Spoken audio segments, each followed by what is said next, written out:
Hello there, and welcome to Gooner U, where there are no degrees because the learning never stops. I'm Dove, a TA here at Gooner U, and my friend Keith is our stalwart, distinguished professor of Arsenal and football studies. This week featured an international break, so there was no Arsenal match. Hello, Keith. 2-0. That's what I have to say this week. And I guess we'll stay tuned to find out what that means. Well, let's put it this way. What is it the kids say? If you know, you know. I got it. We'll get. That was 3 words, not 2, and now my brain has parsed it apart. So yeah, 2-0 once again. Anyway, yeah. I thought you were saying 2 aceros. I was like, what's an acero? Now I got it. Anyways. So a little bit of follow-up, something that I meant to mention last week when we were talking about the Porto match, but it slipped my mind at the time, is that I thought it was really interesting. So we've been talking in the first leg about the 2 Pepes. Something that I somehow missed during the first leg, but was clear watching the second leg, is one of the players, Conceição, is actually the son of their manager, which... That's crazy. I've never seen that in sports before. I guess it's something for me to aspire to, coaching my son now. You know, as he moves up, I'll move up the ranks and end up coaching a top flight team at some point. I mean, it's not something you see often at the professional level. Yeah. So the chances of that. I mean, Conceição has been at Porto for a long time, so his kids are obviously been raised in Porto. His son obviously plays in their youth system, has come up through the ranks, and is now on the senior team. So I guess in a smaller environment, that sort of thing could kind of potentially work out. Right. I do see a lot in college sports. There's always a handful. This is, of course, March, and some people watch the NCAA tournament, March Madness. There's always a couple of teams where you see the coach's son. Sometimes he's actually a star player, especially in some of these mid-major squads. He's a talented player, but plays for a slightly second-tier school because he wants a chance to play with his dad, and you can understand that. Really, what you should aspire to is to be LeBron James, who aspires to play with his son in the NBA rather than coach him. His son has just finished his freshman season at USC, so. Okay. We'll see. Yeah. We'll see. We'll see how that plays out. But I mean, also, I suppose we should stop it. We should all aspire to be LeBron James. Period. Yeah. So something else that we talked about last week is we weren't sure at the time exactly what was decided with the penalty coin flip. We weren't sure if it was. I had thought it was the side of the field, and you thought it was who kicked first. So what did you come up with? So the best I can find is from the live blog being done by The Athletic tracking the game. This was the note from Michael Dominski live when it happened.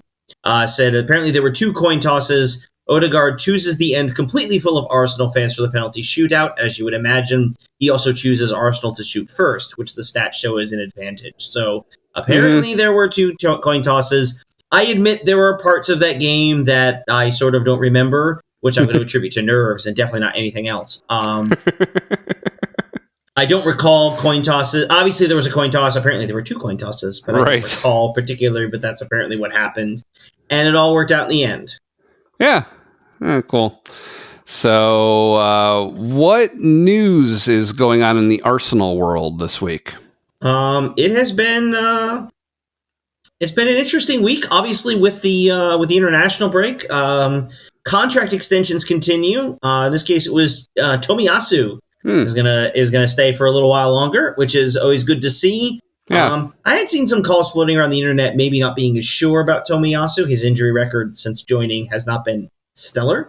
And as they say, the best ability is availability. But he'll be staying a while longer, and I can understand it because he's really good and very versatile. Can play both outside positions.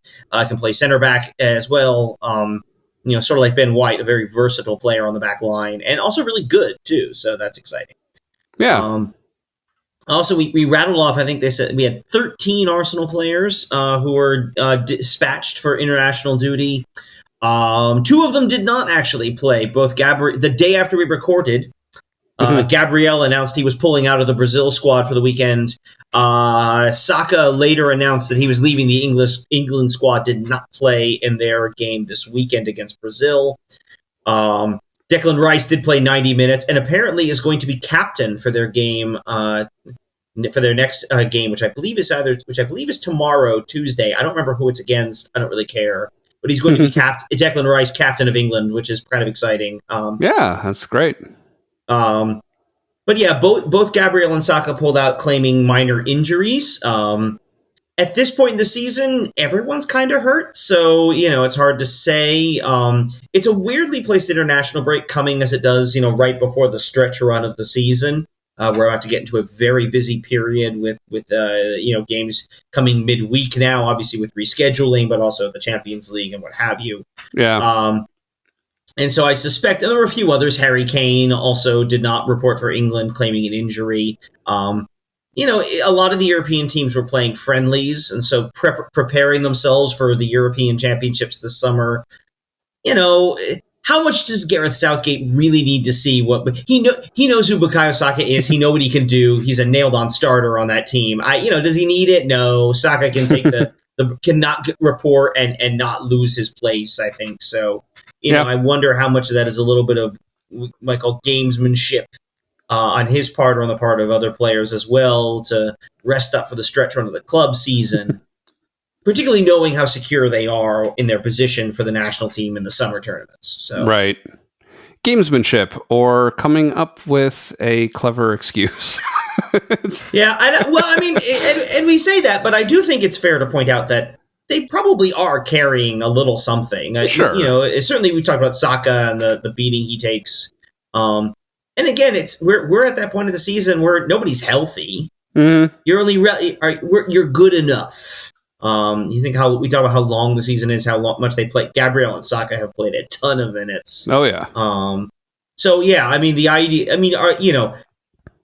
They don't need to play however long they'd be playing for their national teams in this break for various reasons. And, again, the clubs and the national teams, the players are all in communication. So, I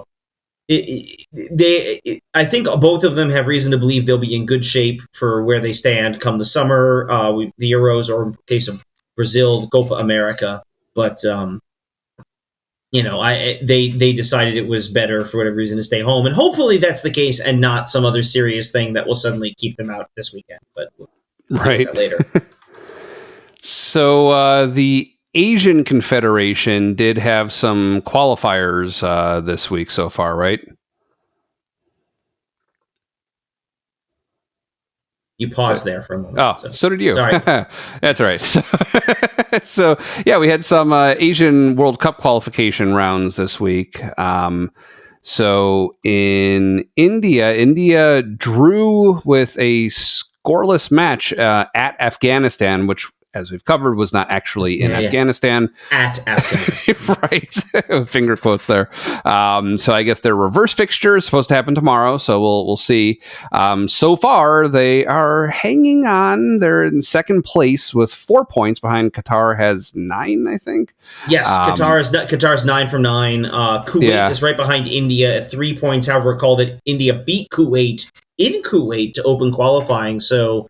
with 3 games left, if India can get the win against Afghanistan at home, and then presumably beat Kuwait at home, they should be in good shape to advance to the next round of qualification, which would be pretty good for India's perspective. And also would automatically qualify them for the Asian Cup, which will take place in 2027. So that would be a good thing from their perspective. Wow, interesting. So they're already qualifying for that this far in advance too. Wow. Okay. Right. If you think about it, remember we're coming up. We're about middle of 24. We'll finish this qualifying. Next round of qualifying is 25. 26 is getting set for the World Cup, and so right. You kind of they circled in. That will be in January of 2027 in Saudi Arabia. Interesting. So how did Japan do? Japan, meanwhile, a 1-0 win in Tokyo against North Korea. Then they were scheduled to play the reverse fixture tomorrow in Pyongyang, but apparently that has been canceled. This is the release from FIFA.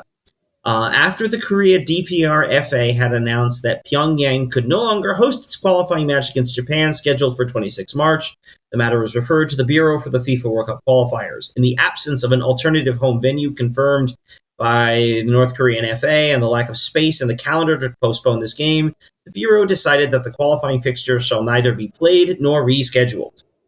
In addition, so they're forfeiting? The last line, in addition, the matter and match outcome will be referred to the FIFA disciplinary committee. Ooh. my guess, I mean, but the idea being that something is going to happen and that's who determines it. My guess is because this is North Korea who decided they couldn't play the game, they are going to be punished. They may end up being a forfeit in that regard. Right. Now, I think, Japan is 3 for 3. They're on top of the group at plus 11. They have yet to concede a goal. I'm pretty sure they're going to qualify, even if they only played 5 games. Yeah. North Korea, this becomes interesting because when you start to lose games, not lose games, but like not drop play games in qualifying. Yeah. That leads you to a place of potentially being eliminated, not on points, but just simply FIFA saying, no, you're kicking you out. Right. So North Korea, depending on how this is determined and what FIFA decides to look at that, I don't know. Maybe in one game, I don't know. Maybe they'll just give them the forfeit, which, considering North Korea currently sits in 3rd in the table, is not great for them anyway. Having already lost to Syria, they have actually yet to play a home game. All 3 of their games so far have been away. If they couldn't play those 2 games, they have the last 2 qualifiers in the group are in June. Obviously, without knowing why they were unable to play in Pyongyang or have an alternate venue, I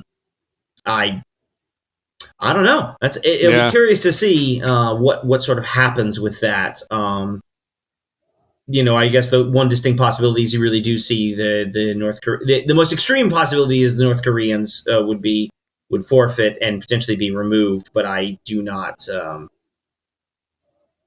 I have no idea what the likelihood of that is. Yeah. Oh boy, it's a interesting situation. So meanwhile, the only other confederation that had some activity was CONCACAF, right? But these were not World Cup qualifiers. Right. So CONCACAF was involved in. Well, we shouldn't say that. CONCACAF World Cup qualifying did begin, or has begun. That's why we spoke in. That's what we spoke about last time. But not this week. They didn't play any qualifying matches this week. None of the teams we are looking at. However, the first legs of the first round were played. Anguilla and Turks and Caicos Islands played to a scoreless draw. That was at Anguilla, while in the second leg will be in the Turks and Caicos tomorrow. Also on, this was the 22nd, so that was Friday. The U.S. Virgin Islands drew 1-1 with the British Virgin Islands. A stoppage time leveler from the British Virgin Islands tied the game, so they'll play at the British Virgin Islands tomorrow as well. So welcome to CONCACAF. Tiny islands. But that is not our teams that did not play in that. The teams we are following, both for qualification and also for other reasons.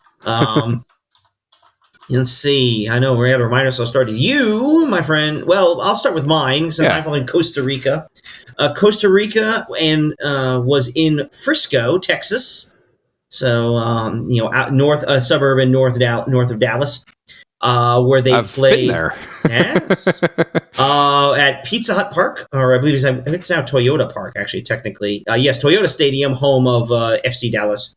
Oh, okay. They beat Honduras 3-1, which was a qualifying playoff game for the 2024 Copa America this summer. So Costa Rica is in. Also, Canada beat Trinidad and Tobago, both of them, in a game as well. So Canada also qualifies. So the field is fully set for Copa America. The 10 South American teams, six CONCACAF teams. That'll be in the U.S. this summer, and we've talked about that. And you'll be going to one of those games. Yeah. All right. So that will be exciting. Right. So basically, qualification is happening at the bottom of the table right now, like the lowest pots or whatever are competing, and then our teams will come in like in another international break or two. Right. So in the case of World Cup qualifying, our teams will start their qualifying this summer. Yeah, these will be over the next 2 summers. They will play 3 games in June. It looks like about 3 games in June, and then 3 games in June of 25. Okay. They do have the groups. Costa Rica is in a group with Trinidad and Tobago, St. Kitts and Nevis, Grenada, and the Bahamas. We'll flip over. Your guys, Jamaica, are in a group with Guatemala, the Dominican Republic, Dominica, and then we'll play the winner of the Virgin Islands playoff. Dominica, I've never even heard of that. Most of these others, it's like I vaguely recall hearing like Anguilla or Anguilla. Like I think I've heard that before. Mm-hmm. Dominica, no. It is a tiny island in the Caribbean, on the Windward Islands in the Lesser Antilles. Antilles, that's a name I remember. Yeah, I know. Welcome to CONCACAF. Yeah, right. Yeah, lots of islands. Which can be kind of fun, and also a whole thing unto itself. So anyway, yes. But that's for World Cup qualifying. That is later this summer. But you also mentioned you are following the Reggae Boys. Yeah. Which also we should buy. So Jamaica. Yeah. Which we should have, by the way. Reggae Boys is spelled with a Z at the end. Oh, okay. So that is like an official, unofficial, like we've talked about, nickname. That is like a thing. That's who they are. Okay. So just don't worry about a thing. So yes, Jamaica was in the finals of the CONCACAF Nations League, an ongoing tournament involving the teams of CONCACAF. They faced the U.S. in the semifinal at AT&T Stadium, the home of the Dallas Cowboys in Arlington, Texas. The semifinal was on Thursday against the U.S. Jamaica scored 30 seconds into the game. Wow. And then spent the entire rest of the game bunkering in defensively. The U.S. got the game-tying goal in the 6th minute of stoppage time when a corner ricocheted off a defender's head. Oh, wow. Yeah. In fact, they basically blew for full time, right after the kickoff, after the goal. So quite literally the last kick of the game, the U.S. tied. And then Haji Wright, who plies his trade at Coventry City in England, scored a pair of goals in stoppage time, and the U.S. won 3-1 and advanced to the final, which was last night as we record on Monday. Huh. Oh, exciting. And then I'm seeing that they beat Panama in the 3rd place game, so they finished 3rd in the Nations League. Yes, Jamaica finished 3rd, 1-0 over Panama.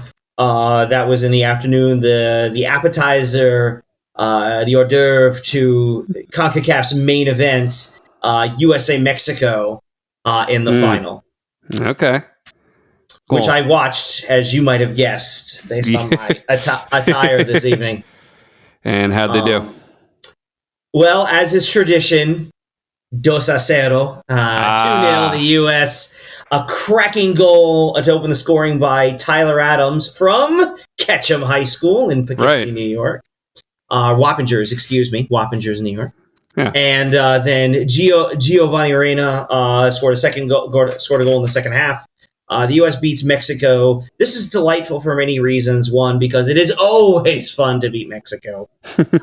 Also, because it was clear watching this game, and it was clear in the build-up, and it's clear throughout that the U.S. now owns Mexico.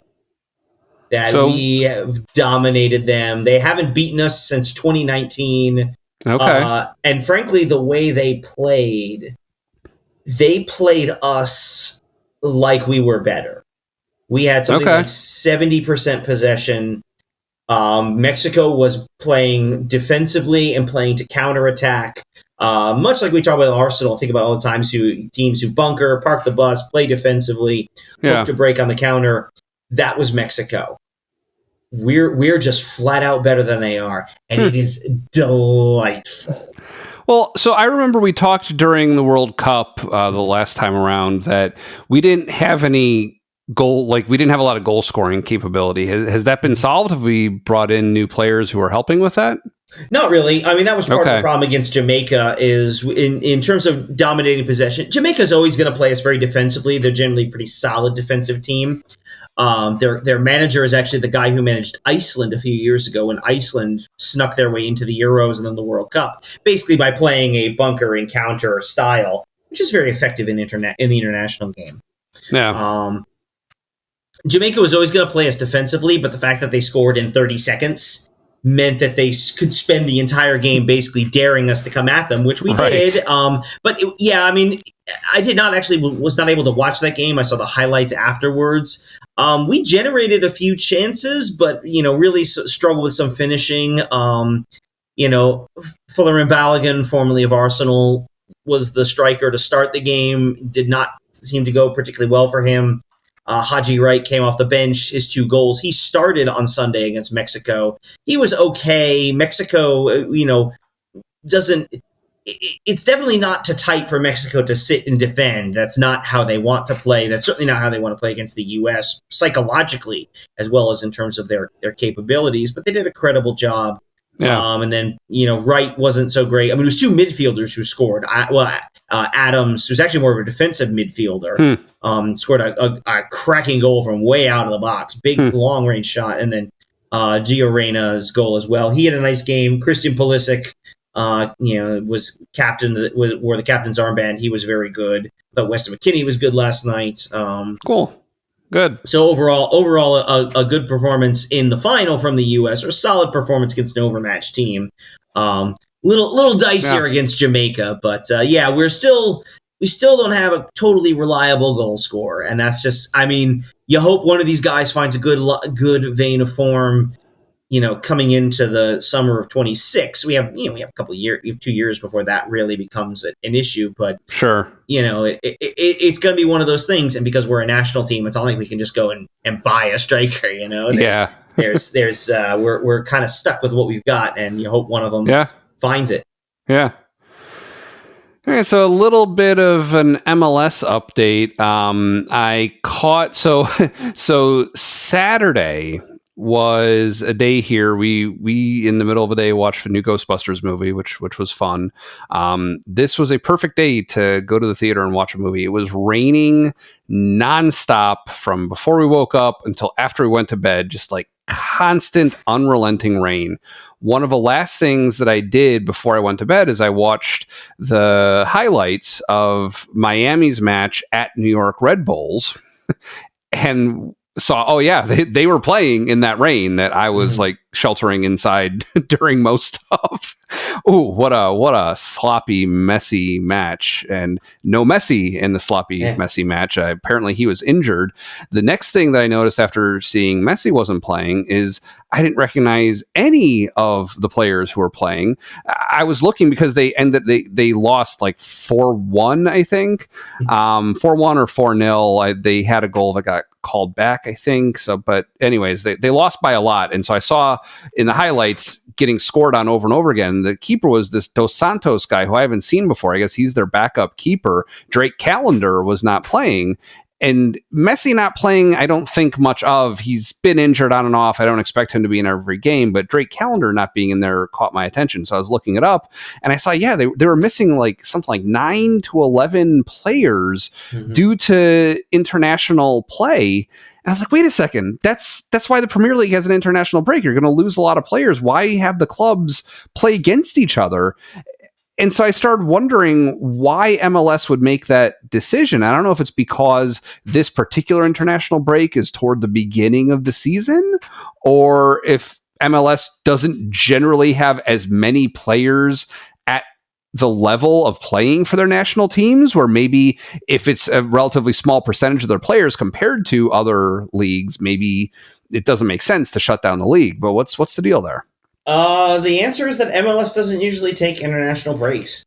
Yeah, that's really. I mean, you'll see it. I mean, the March one, and even in the summer, I'd have to look at that. Let me look and see, because I keep an eye on New York City and Houston. I don't think they are actually. Let's see, June. They're playing right through Copa America, where a lot of players are going to be gone for, and the Euros, although not as many are going to the Euros, obviously. They'll play right through Copa America. I do recall, I want to say it was 2018, they ended up taking like a 2-week break during the World Cup group stage. And then by the time the knockout games came on, they were back. The only time I can really recall MLS taking the international break is in the fall, October and November. And a lot of that is because they're towards the end of the regular season, and sometimes, because those games are towards the end, or it's between they'll take the week off between the end of the regular season and the playoffs. And I think there, because it's the playoffs, or because that very end of the playoff push, you don't want your star players missing, which is what they would be. I mean, that's who's going to leave for these kinds of games. Right. So yeah, MLS doesn't take international breaks. Is really, unless they towards the end of their season, that's when they. That's weird. It really disadvantages the best teams as far as getting into the playoffs, I guess. I mean, to a sense, yes. Although also remember that the top 9 teams in the conference qualify.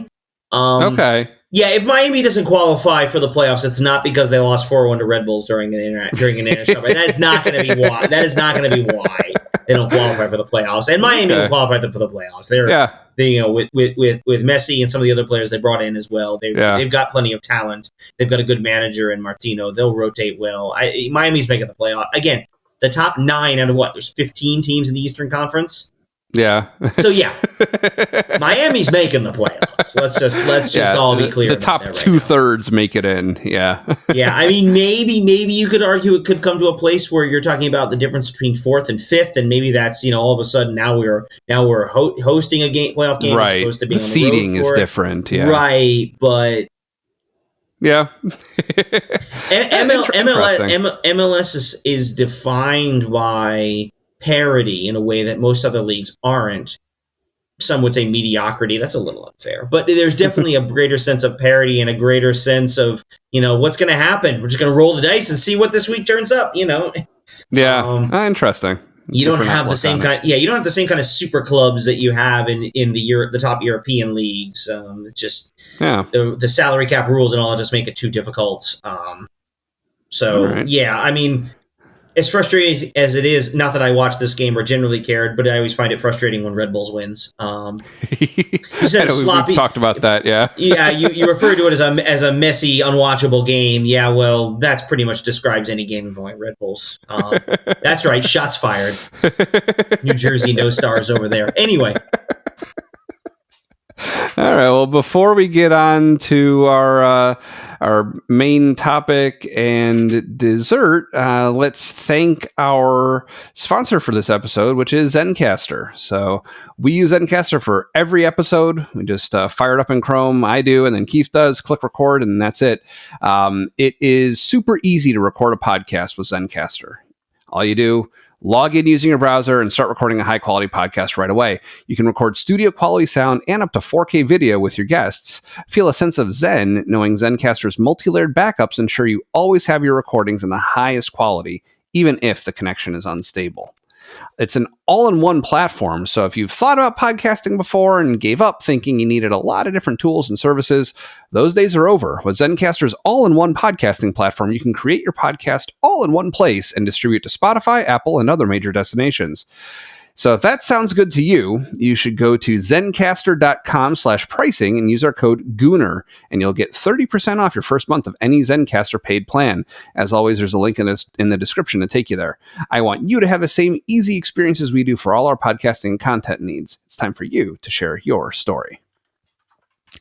So for the main topic, as we discussed, Arsenal didn't play. So we just have a couple general back burner questions that I've noted down at various times since the last international break, essentially. The first one, it's something that comes up fairly frequently. You mentioned playing out of the back.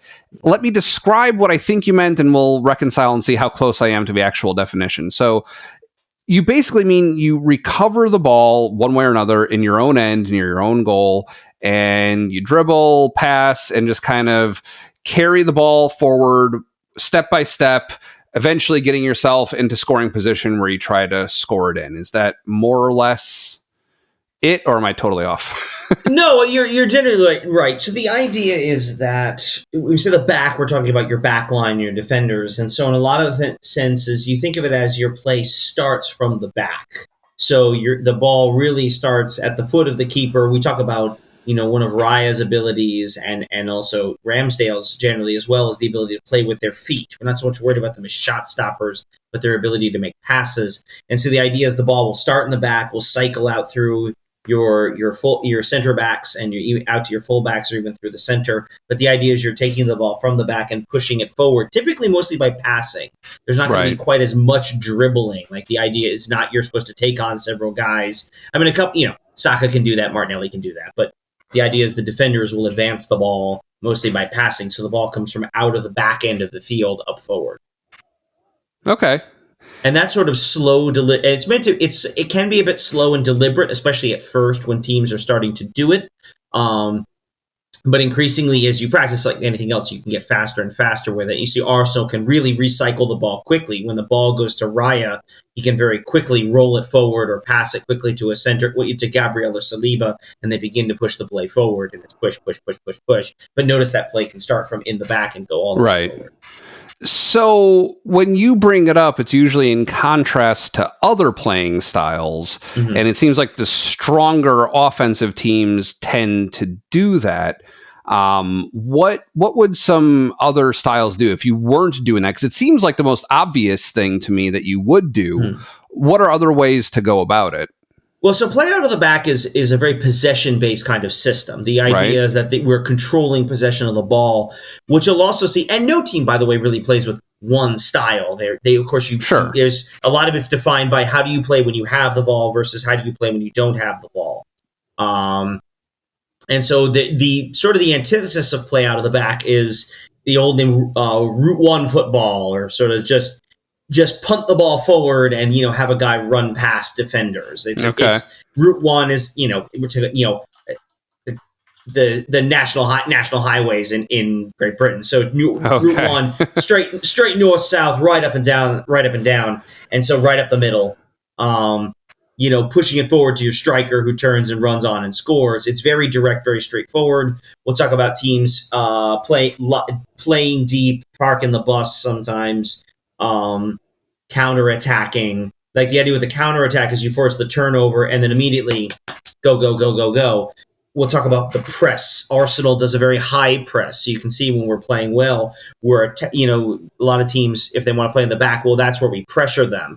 Some teams invite you to push forward and they press you further, further forward or further back on the pitch, sort of where you decide to put pressure on the opposition when they have the ball, as opposed to what do you do when you have the ball. For some of them, they don't want, like you would think. Yes, Arsenal plays at the top level of the sport, has some of the best players in the world, and so can play a much more aesthetically pleasing technical style.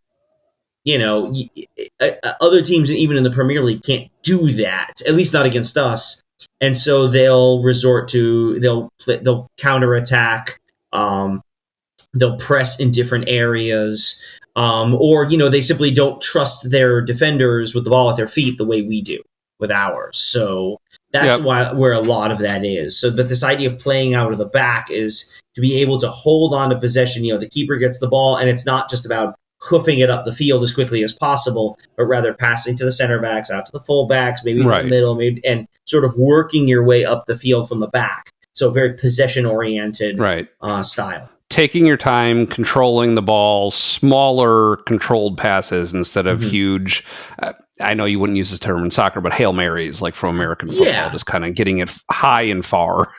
Right, and it doesn't have to be slow. I mean, it's slow when teams are starting to do that, but in a lot of cases, Manchester City does this.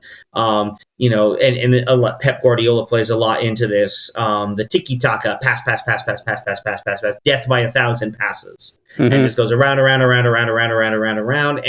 you eventually tire the defense, you pull them out of position, you spring somebody forward, goal.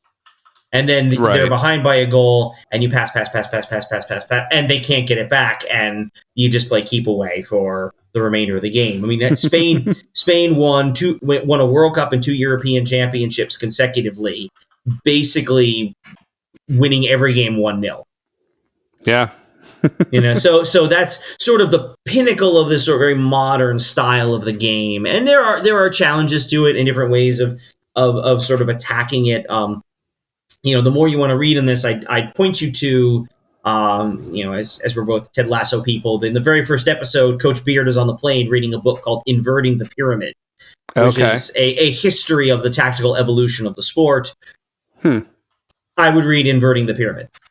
Okay. I'll put a link to Amazon, I guess, for that one.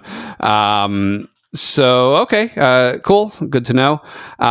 Next, I don't remember where I heard this that caused me to jot it down. But so it was a factoid that led me to ask a question. So the factoid was Wrexham AFC, according to whatever source this was, is the third oldest professional football club in the world, which is interesting to me that they're not one of the best today. They're a couple divisions down, and yet they've been around for a very long time. That's interesting. But it did lead me to wonder who is ahead of them. Who are the two older ones than them? Do you have any insights on that?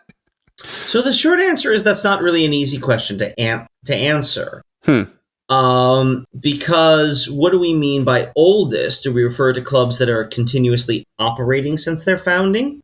Are we talking about clubs that were that currently play association football, soccer, but started by playing rugby or some other kind of sport? Are we talking about clubs that are professional that whole time or have become professional? Are we talking about there are clubs that existed, went defunct for sometimes a year or two, sometimes longer, or they existed as professional clubs and then for whatever reason have gone under and since disappeared? So the short answer is I don't actually have a good answer for who that is. I mean, obviously we can always go to Professor Wikipedia. But even then, and you and I were talking about this before as we tried to discuss how we would answer this question, on some respects, there were a lot of teams listed as being older than Wrexham.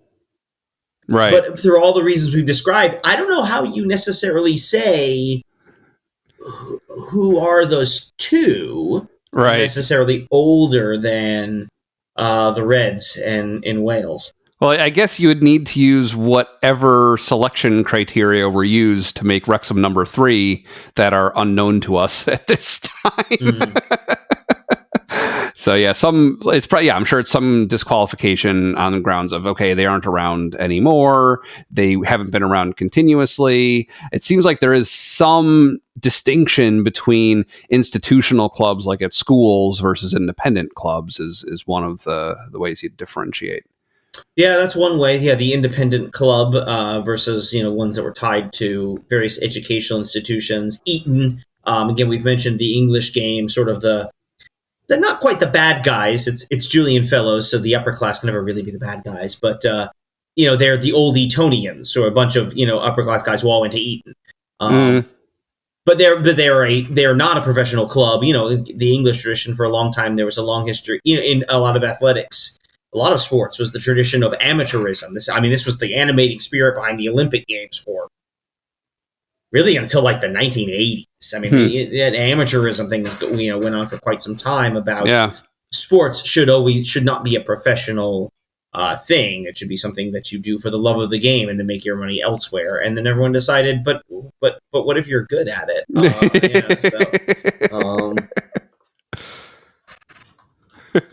All right. So so if you read through the page long enough, can you come to any conclusion about like who is determined to be the original club that's still around, the longest continuously operating club? So the one that FIFA recognizes, for whatever that's worth, is a club called Sheffield FC. Right. We've played against them, right? Oh, no. This is distinct from two clubs you may have heard of. Sheffield United, who is currently in the Premier League, not for much longer, and Sheffield Wednesday. Wait, so Sheffield United and Sheffield Wednesday aren't the same club? Correct. Okay, that I didn't realize. Yep. And there's a third one that predates both of them.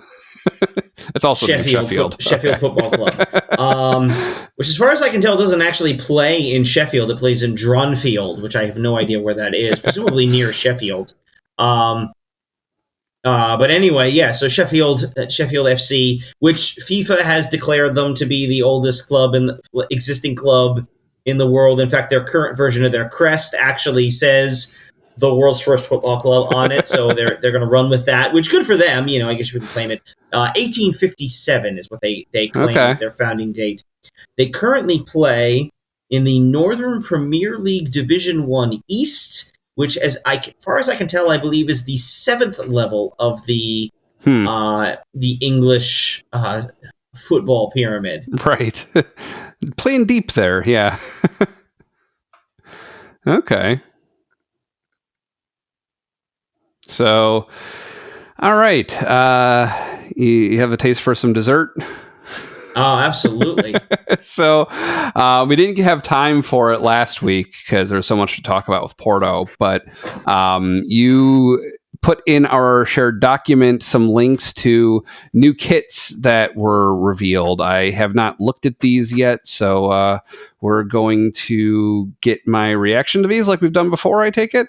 Yeah, so what we have here, this took place before the international break. Nike and Adidas, who make most of the national teams' kits, had released their looks for 2024 in advance of Copa America and the Euros, which are both taking place this summer. Plus a couple of other teams that are pretty big deals as far as their respective.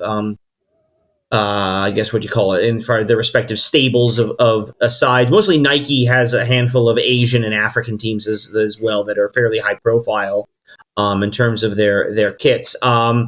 I guess what I'd say is we should probably start with, I don't know. Which one would you like to start with? I'll leave it up to you. I haven't seen what's behind these links, so I'll leave it to you.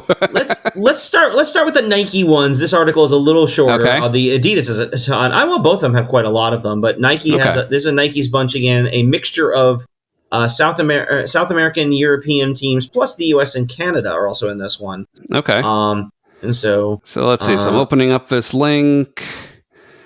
Okay. Oh, so they've got like a big hero graphic at the top that kind of shows all of them being worn a couple simultaneously. Of them. I guess 5. These players are all like kind of linking arms like a human chain around each other. They've made a collage. Let's skip. Let's go down. Let's see let's go and see the thing. So I'm seeing Brazil. Mm-hmm. So as I zoom in a little bit. So at first you just see like a lot of yellow. You zoom in and there's like some detailed line work in there. That's kind of cool. They got some very decorative cuffs on the sleeves, some blue and green triangles. That's cool. That's nice. A very huge center crest in the middle, but it doesn't bother me as much because like we talk about how I don't like Miami's new jerseys. Mm-hmm. I think the reason I don't like that is because it's like you've got a bunch of things stacked in the middle. This is like one crest in the middle, no shirt sponsor. Like we've talked about, the national teams don't do that, and then you just got the Nike swoosh, which is off center the way it should be. So that looks good. I like that one. I approve. Pretty classic. Pretty classic Brazil. Yellow top, white shorts, or yellow top, blue shorts, white socks. Yeah, and then it looks like Brazil, kit, or I guess it's the women's kit. Well, no, it's both. It's the away. The women in the national game, you'll see a lot of overlap. Mostly because it's cheaper, but also the idea is that this is to wear this is to be Brazil, and other countries do this too. But wear the kit. This is our country's kit. It's men's or women's. Yeah, so this is blue. It's kind of got it's reminiscent of the sleeve cuffs on the home kit, where it's got like kind of horizontal lines with triangles breaking it up. Yeah, that's nice. It looks good. Nice one. And I guess blue makes sense as a change kit because it's visually it's the opposite of yellow. It's pretty color wheel. Pretty traditional for Brazil. Yellow is their first. Blue is the change. They look like Brazil. Which is really the best compliment you can give, is it looks like that country. So going down to our neighbor to the north, Canada, this is interesting. So they've got a center crest also.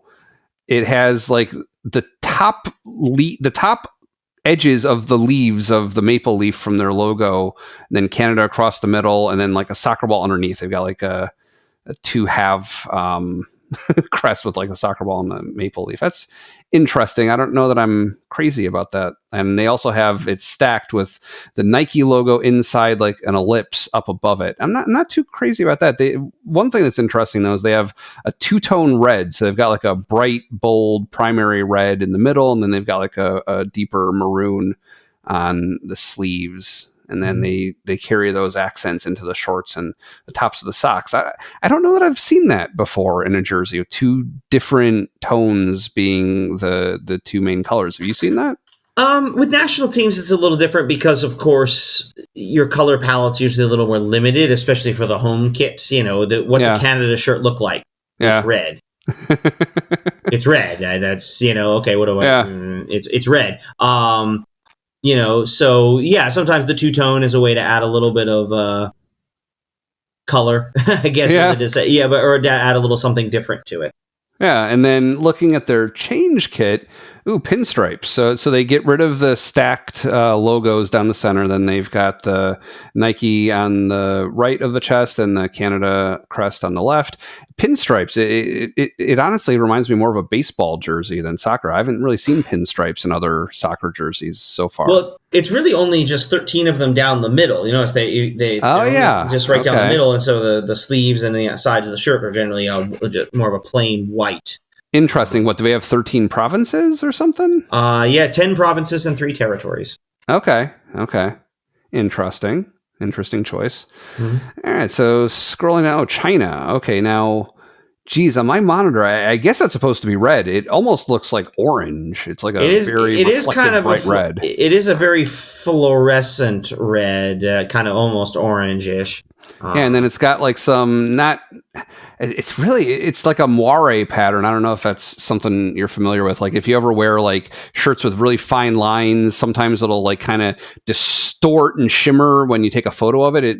It's almost like that. Like it's got some really fine detail that I can't even necessarily tell from this picture. So some of the detailing on all this isn't so much detailing; it's just the fabric, the shirt, texture. Okay. Yeah, it's a texture to the fabric. So most of them you wouldn't read too much into that. Yeah, it looks fine. They've got a little yellow stripe at the cuffs of the sleeves and at the tops of the socks. It looks good for an all red kit. And then their change is basically the exact same thing, same texture, just white instead of red. So, okay.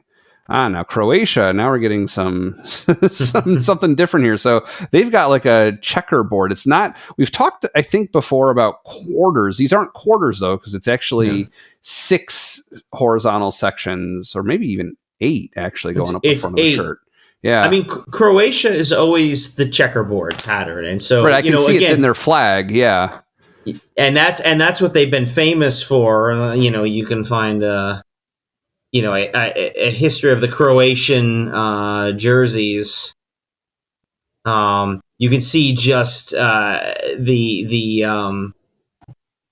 it's the same thing. It's amazing how many different versions of the checkerboard they'll come up with. It's really quite impressive. But yeah, I mean, it's one of those when you're playing Croatia, Yeah, it's. One thing that's interesting in the way that they've chosen this photo of it, I can't really tell what the collar is. All the rest of these are crew collars. There's some kind of collar on it, but they don't show like the side or the back of it. I can't see exactly. It almost looks like it could go into a hoodie on the back because you just don't see. I don't think it actually does. A lot of these are definitely, they just sort of come to a point here. So there aren't, you only see some with like the polo collars or the fold over. I don't think any of those are in this year's batch. I don't think so. Anyway, there could be a few. The bigger national. Yeah, go ahead. The bigger national teams get a little bit more bespoke than some of the. You go down the line and they get a lot of templated, a lot of the catalog versions. But yeah. And then the away. Yeah, so the change kit is nice. It's kind of skewed checkers, and they're like dark blue and royal blue. That's a nice look. I don't know. England is pretty simple. It's all white with blue shorts, and is that a claret stripe for the accent? No, it's supposed to be gradients of blues and reds. Oh, yeah. If I zoom in all the way, right, it's a red stripe above a blue stripe that at first looks purple. well, there is a little bit of purple in there too. It's okay. Apparently, it's pretty down the middle. If you were to ask me, like, to sketch out like an England kit from what I've seen so far, that's about what I would come up with. Yeah, apparently, according to all their marketing language, it is the purple was apparently worn by training gear from the 1966 England team, the one that won the World Cup. So purple does have a small history with England, but does inform the change kit. Oh boy. So okay, that is purple. It almost at first looks like it could be like charcoal or something. Yeah. It's interesting. So it's not like a dark gray. That is an ashy purple. Yeah, pretty much. With like a pale yellow accents for the Nike and England. Nike and for the three lions. Yeah.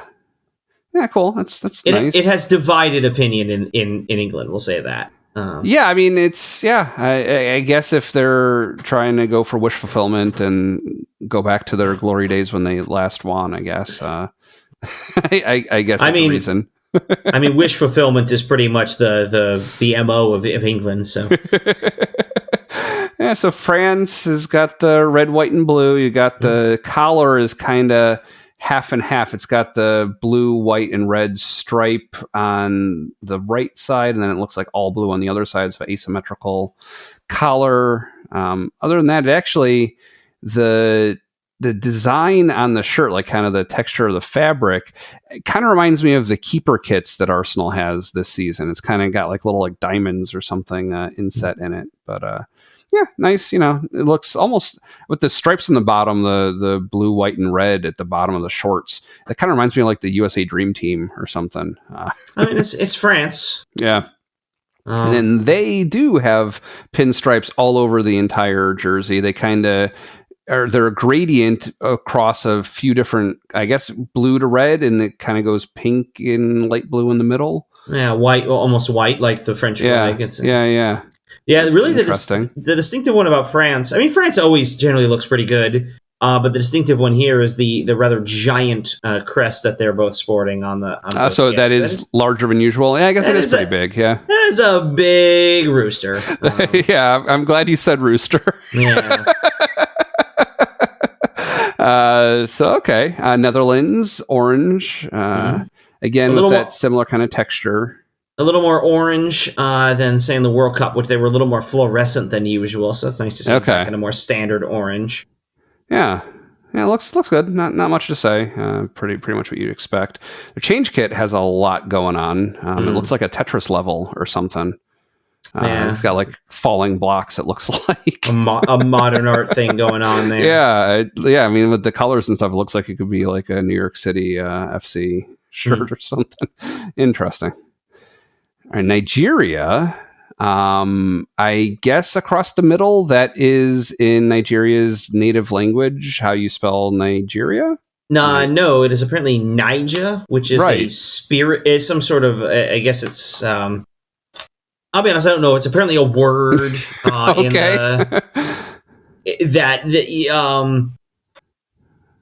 it is actually Nigeria. Yeah. How they say Nigeria, but my impression was it was some sort of a sense, like a word for like spirit or something. But apparently, it is actually how they say the country's name. So. Okay. But interesting. That's white instead of their typical green. The Super Eagles, which is a pretty cool national Super Eagles. Yeah, wow. That kind of makes our bald eagles sound kind of ordinary. Yeah. But it's got the green accents though on stripes on the cuffs and. Yeah, that's interesting. Oh wow, their change kit. Oh boy, that's Nigeria. Yeah, always a bestseller. They've come up with some pretty cool designs over the years. The Nigerians are willing to experiment. It's very busy. Lots of green on black, all different. Yeah, that's looks kind of like an abstract artwork, like someone flinging paint on a canvas or something. Interesting.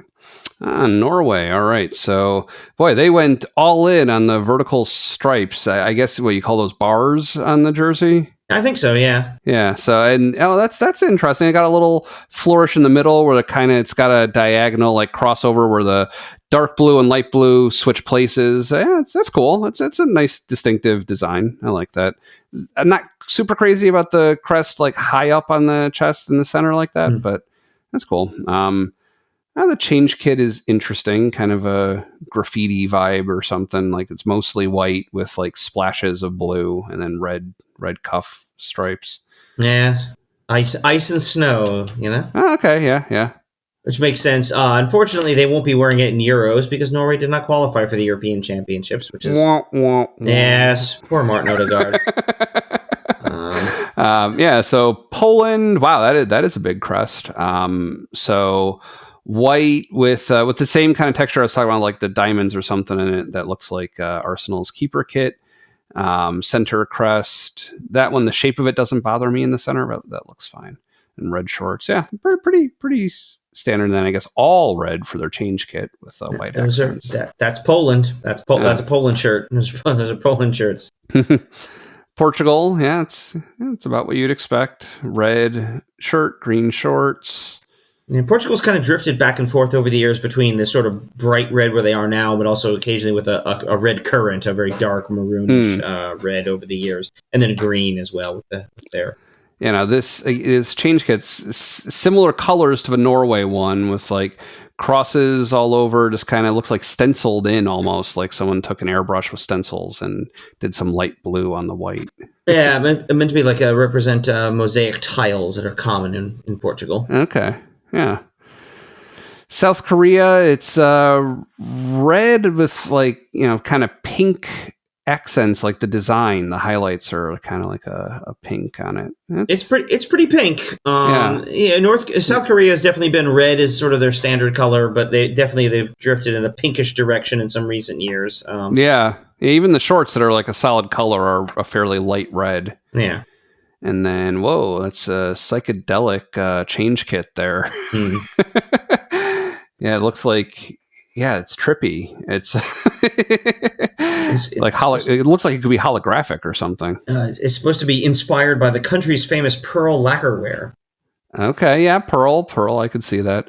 That crest, though, I didn't notice it as much on the first one. So that. They use the tiger as their logo? Yes, an abstract tiger. Yeah, interesting. Turkey, that's cool. They've got like it's white. It's all white with like a broad red hoop across the middle, I guess. Band with their flag logo. That's cool. All red for the change kit. Yeah, nothing to remark on. Team USA. So we have a split collar, kind of like Turkey does. Only it's not. We just saw Turkey. No, it was France I was talking about. So like on the right side, it's a blue collar, and then on the left side, it's a red and white striped collar. The cuffs, I guess those are really fine red and white stripes. It's reading as pink, but I think those must be red and white, very fine stripes. And blue shorts. Yeah, well, looks good. I'd say in action, it looked pretty solid. I wasn't sure how I feel about it. The U.S. is always an interesting one. There's a long-standing desire amongst American fans to go with they call the Waldos, the red and white hoops, which would be pretty. Which they wore, I guess I want to say around 2010, somewhere in that range. They were, I think, 2012 maybe, wildly popular at the time. Dividing the fan base now. White is sort of our standard home kit color. And depending what they do with it, they've had some white kits over the years that are pretty sharp, and then they've had some, like the last World Cup ones, that were not. This one, I think, is, the more I watched it, was on the better side, I think, overall. Yeah, that's good. And I actually really like this change kit. It's pretty cool. So it's blue at the top, red shorts, and then there's a cool transition effect from the blue to the red. There's like a tie-dye white stripe that bleeds from blue to white and then white to red. And that's cool. I like that one will look best, I think, if the shirts are tucked in. Yeah, the only thing, so it's clearly based on, and I'm gonna throw a random picture that I found in the chat. It's a it's a kit they wore back in, gosh, I want to say 24. I think it was the 2014 World Cup. Okay. Affectionately known in American fan circles as the bomb pop. Yeah, I see that. Yeah. It was a kit that when they came out with, I didn't like, and then the more I've seen it, the more I'm like, Yeah, it's okay. This one, I almost wish the white sash and the red was just a little higher up. Like, it feels like if you tuck the shirt in, like you wouldn't see it at all. So I kind of would like it just a little higher up. I don't know. Shirt. I mean, to me, it looks like it's meant to kind of transition to the red shorts, where like as the white stripe descends, like it just meets up with your hip. Yeah, so I don't know. I think tucked in, I think it'll look good. But they're not going to tuck it in. I don't think, no matter what, anyways. So. But yeah, but I guess in my mindset, you'd want it just a little bit higher to see a little bit more of it. Yeah. Given how little it is, it almost feels a bit like an afterthought. Well, it's an accent instead of being like a dominating factor. It's kind of just like an accent on it. But yeah, it's nice. I could definitely see myself buying one or both of those, as I am now becoming addicted to buying kits. They are just really nice T-shirts, aren't they? Yeah, except I don't end up wearing them out because I'm always worried about something happening to them. So I keep them in the closet, nice and pristine for wearing on the show. I should wear them more. Back when I only had the one, back when I just had the Arsenal home jersey, I wore that out a few times, but I've gotten more guarded about it. So I find the national team kits are a little bit better because when I wear a club kit, like I'm walking around with like some company's name plastered, like a Middle Eastern airline just plastered on my chest. I feel a little self-conscious about that. Yeah, good point. I have a Houston Dynamo one that I wear around town because I mean everybody here wears something that says Houston and or MD Anderson Cancer Center on it, so that's not unusual. Right. All right. So, yeah, I think this Nike link had enough countries we covered. That took a long time. I don't have it in me to talk about any more kits for today. So maybe we'll parcel out the rest of them over the next episode or two, depending on how those episodes go. So stay tuned. Yeah, we're going to have a lot of games to talk about, though. So, we were struggling a little bit at times here, but not it's not going to be the case going forward, man. Let me tell you. Yeah. Fixture congestion is real. Thick and fast. So what's coming up for Arsenal next week? I'm amazed we got through an entire hour and didn't talk about it. It's the big one. Sunday, Arsenal at the Etihad against Manchester City. NBC, 11:30 Eastern, 10:30 Central, 8:30 Pacific. This is it, man. What about Hawaii? I don't know. It's a lot of math. This is it, man. This is the one. This is... I'm not saying we have to win. We're certainly not going to win the title if we win. It's too early for that, but... I mean... It'd be pretty good if we did. This is the last big mountain. I mean, if you can get the result... I mean, we could be okay with a draw. Even if we lose, it's hardly a crisis. But, man, to get a result there... It's that time of year, man. We are in the thick of it, and that's all you can ask for. It's our chance to get Manchester City to drop more points, essentially. Mm-hmm. This is potentially a big one at the top. No, not potentially. It is a massive one, but how massive remains to be seen. And then, just want to add, obviously, we'll be recording on Monday, but we should also point out that on Wednesday, we get right back at it at home against Luton. Yep. You saw that. We needed every bit of stoppage time to win at Kenilworth Road. We have to be on our horse, and we have to be mentally focused because we have Luton on Wednesday. So don't if we beat City and then turn around and lose to Luton, that's not good. So we've got to be focused, immediately focused. So NBC and Peacock on Sunday, and then USA Network for Luton next Wednesday. And Peacock is, according to World Soccer Talk, who we usually consult with for this stuff, since it's on NBC, my understanding is like, oh, well, that's over the airwaves. It's public, so I don't care about putting it on Peacock. But that's an asterisk. We aren't totally sure. I will report back and find out if it's streamed live on Peacock on Sunday. So, but at the very least, NBC Sports should definitely have it. So... All right. Well, thanks for joining us at Gooner U. If you're watching on YouTube, you can also listen to our show on Apple, Spotify, and some other places. If you're only listening, try watching us on YouTube. There's a link in the show notes to take you there. Wherever you watch or listen, join other smart and considerate listeners like yourself and like, subscribe, rate, review, and share the show. Thanks again to our sponsor, Zencastr. Find us on Twitter to get updates and ask questions. You can check out our description for links to everything we talk about, as well as our sponsor and our Twitter pages. Again, my name is Dove, and you can find me on Twitter at Dove Frankel. With me, as always, is Keith, and you can find him in a pub watching Arsenal matches. 2-0.